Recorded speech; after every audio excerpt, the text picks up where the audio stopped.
কানপুরে চলছে ভারত বাংলাদেশের দ্বিতীয় টেস্ট। তবে এই টেস্ট শুরুর আগেই টেস্ট ও টি-20 থেকে অবসরের ঘোষণা দেন সাকিব আল হাসান। গত টি-20 বিশ্বকাপের সুপার 8-এ আফগানিস্তানের বিপক্ষে ম্যাচটি ছিল সাকিবের ক্যারিয়ারে শেষ আন্তর্জাতিক টি-20 ম্যাচ। দলের তরুণ ক্রিকেটারদের সুযোগ করে দিতেই অবসরের ঘোষণা দিয়েছিলেন এই অলরাউন্ডার। সাকিব 2026 টি-20 বিশ্বকাপের জন্য এখন থেকেই দল প্রস্তুতের কথা বলেছেন। রোববার ভারতের বিপক্ষে 15 সদস্যের টি-20 দল ঘোষণা করে বাংলাদেশ ক্রিকেট বোর্ড। ওই দলে সাকিবের বিকল্প হিসেবে মেহেদী হাসান মিরাজকে 9 মাস পর ফিরিয়েছেন নির্বাচকরা। 3 ম্যাচের এই সিরিজ দিয়েই দীর্ঘদিন পর দলে ফিরছেন মিরাজ। আর দলে ফিরেই সাকিবের জায়গাটা পূরণ করতে যাচ্ছেন 26 বছর বয়সী এই অলরাউন্ডার।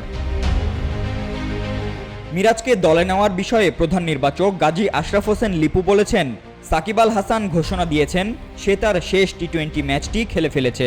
মিডল অর্ডারে তার যে অভিজ্ঞতা, পারফরম্যান্সে তার কাছাকাছি বিকল্প আসলে এই মুহূর্তে আমাদের কাছে নেই। তবে তার জায়গাটি ব্যাটিংয়ে যিনি খুব ভালোভাবে সামাল দিতে পারে বলে আমরা মনে করি সে হচ্ছে মেহেদী মিরাজ। সে ওই জায়গাটা নেবে। বিশেষ করে আমরা ভাবছি ব্যাটিংয়ে সে বড় অবদান রাখতে পারবে এবং সে ভালো অফ স্পিনও করবে। মেহেদী হাসান মিরাজ টি-20তে এখন পর্যন্ত 25 ম্যাচে 118.66 স্ট্রাইক রেটে 248 রান করেছেন। আর বোলিংয়ে 8.24 ইকোনমি ও 26.7 স্ট্রাইক রেটে পেয়েছেন 13 উইকেট।